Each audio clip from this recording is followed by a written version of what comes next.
Look at the zipper you're wearing right now. Go ahead, check it. If there are 3 little letters stamped on the pull, YKK, congratulations, you're wearing the work of a secretive Japanese family company that has been physically attached to your body almost every day of your life, without you noticing even once. Now check your backpack, your jeans, your jacket, your boots, your suitcase, that 10 in the garage. Same 3 letters, over and over, like a watermark printed on the entire planet. And here's the number that shouldn't be possible.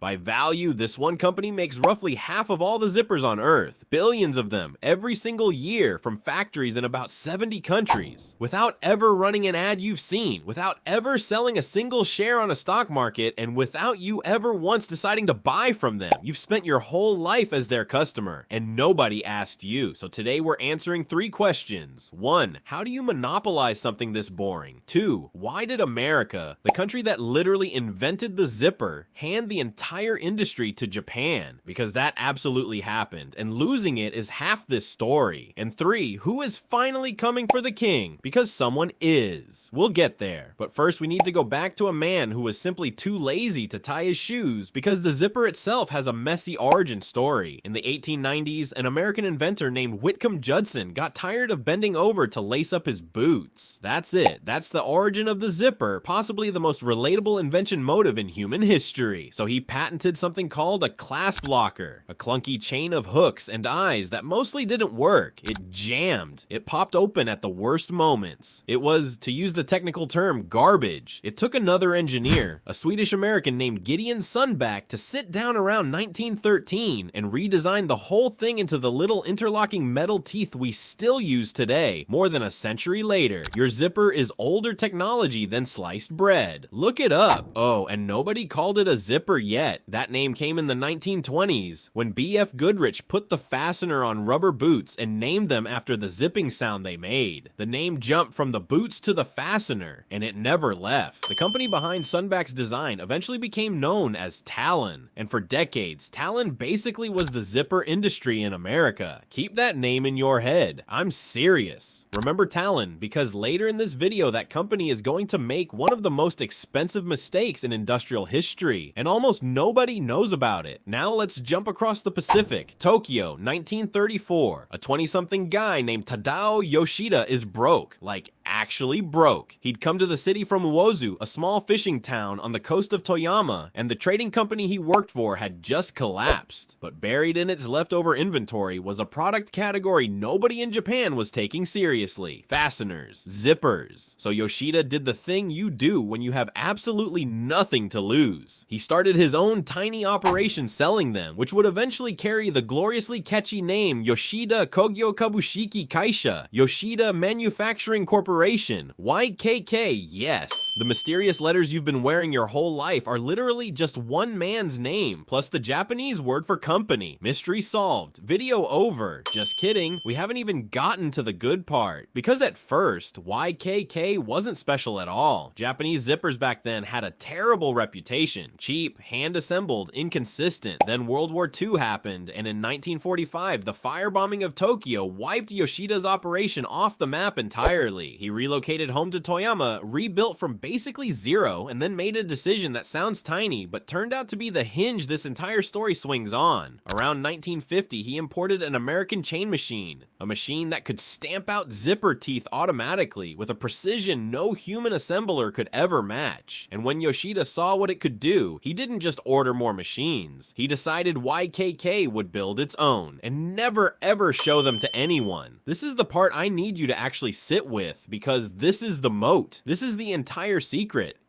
YKK became a company that makes the machines that make its zippers, and it does not sell those machines. It doesn't license them. It doesn't even let outsiders look at them. They're designed in-house, built in-house, and guarded like state secrets. And the obsession doesn't stop at machines. YKK smelts its own brass. It makes its own polyester. It spins and dyes its own thread. At various points, it has even made the boxes its zippers ship in. Almost nothing in a YKK zipper comes from anyone. YKK doesn't control. Why go that insanely far over a component that cost cents. Because Yoshida understood something about quality that most manufacturers still don't. If you buy your machines from the same vendor as everyone else, your quality ceiling is everyone else's quality ceiling. But if your machines are secret, your quality is unclonable. A competitor can buy a YKK zipper, take it apart tooth by tooth, study every millimeter, and it tells them nothing about how to produce 100 million more without defects. Copying the product is easy. Copying the factory is impossible because the factory is the product. Yoshida wrapped all of this in a philosophy he called the cycle of goodness, and the short version goes, no one prospers without rendering benefit to others. Which, I know, sounds like a poster hanging in an HR office next to a photo of a mountain, except he seems to have genuinely run the company that way, reinvesting relentlessly instead of cashing out, spreading ownership among employees, and flat out refusing to take the company public. To this day, YKK has never listed on a stock exchange. There are no shareholders demanding they cut corners this quarter, no activist investors, no earnings calls. It's still, at its core, a private, family-rooted company. Hold on to that, because it quietly explains the ending. Okay, so YKK has secret machines and a nice philosophy. Sweet, that still doesn't explain conquering the planet. The next move does, and it's so simple, it's almost annoying. Starting in the late 1950s, YKK began doing something very aggressive for a mid-sized Japanese manufacturer, opening operations overseas, not sales offices, actual factories. And the logic was ruthless. Put the zipper plant where the clothes are sewn. As garment manufacturing migrated around the world over the decades, America, then Hong Kong, then China, Bangladesh, Vietnam, Indonesia, Turkey, YKK was either already there or showed up fast with local production and short delivery times. Today, one of its biggest plants sits in, of all places, Macon, Georgia, quietly cranking out zippers in the American South while everyone assumes made locally died decades ago. And here's where the economics get genuinely beautiful, because this answers question 1, how you monopolize something boring. A zipper is one of the cheapest components on any garment. We're talking cents, maybe a few dimes. On a $200 jacket, it's a rounding error, but now flip it around. When that zipper fails, the customer never says the zipper failed. They say the jacket is garbage. They return the jacket. They leave a 1-star review about the jacket. The cheapest part of the product carries the reputation of the entire product.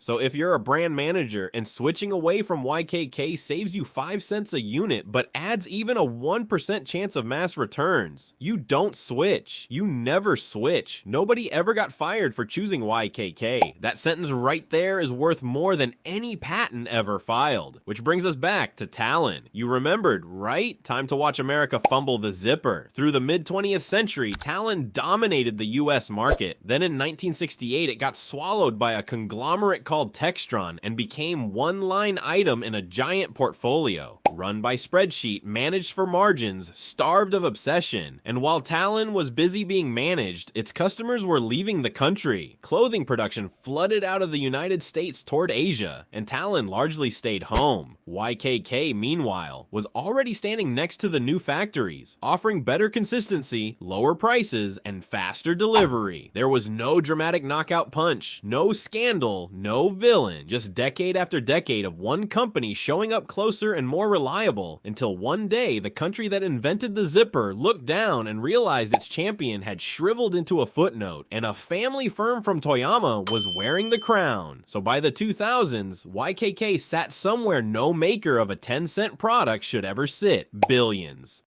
of zippers a year. Figures around 7 billion get thrown around, roughly half the world market by value, trusted by everyone from Levi's to luxury houses to workwear brands. And with the fastener money, the family quietly built a second empire you've also never noticed. YKK is one of Japan's big names in aluminum windows and building facades. The thing holding your pants shut funded skyscraper parts. Sure, why not? A monopoly on an object every human on Earth wears. Untouchable, right? Yeah, about that. Here comes the twist I promised you. In 1984, in Xinjiang, in China's Fujian province, a company called SBS started making zippers. For years, nobody outside the industry cared, because Chinese zippers were the exact thing YKK existed existed in contrast to like cheap, inconsistent, fine for products where nobody expected quality. But SBS kept climbing, kept investing, kept getting better, and then the fashion industry itself changed underneath everybody's feet. Fast fashion exploded, and when a shirt is designed to be worn 12 times and cost $5, a premium zipper stops being a safety net and starts being a waste of money. Why install a fastener built to survive a decade on a garment built to survive a season? SBS and the wave of Chinese fastener makers behind it turned YKK's monopoly into something closer to a duopoly. YKK owns the premium end, where trust and durability decide everything. The Chinese players devour the volume end, where price decides everything. And to its credit, YKK didn't just stand there polishing its philosophy. It rolled out cheaper product lines, automated harder, and defended its ground instead of pretending the ground wasn't moving. The war is still going on right now, silently, inside every closet you own. And that's really the lesson hiding in your pants. Everyone wants to build the product with the logo on the outside. The jacket, the phone, the sneaker. Almost nobody wants to spend 90 years becoming unbeatable at the tiny, boring, invisible part inside it. But the boring thing is where the empire is. Because glamorous products come and go, and every single one of them still needs a zipper. YKK never needed you to know its name. It just needed the people who make everything you own to trust it completely. And for most of a century, they have. So tonight, when you take off your jacket, look at those 3 letters one more time and appreciate that you've been carrying around a 90-year-old Japanese family secret this entire time. If this rearranged how you look at your own closet, subscribe. This channel is basically me finding the hidden companies stitched into your everyday life and pulling the thread. And if you want to know which company secretly owns almost every pair of sunglasses you've ever tried on, that story is right here. Go watch it.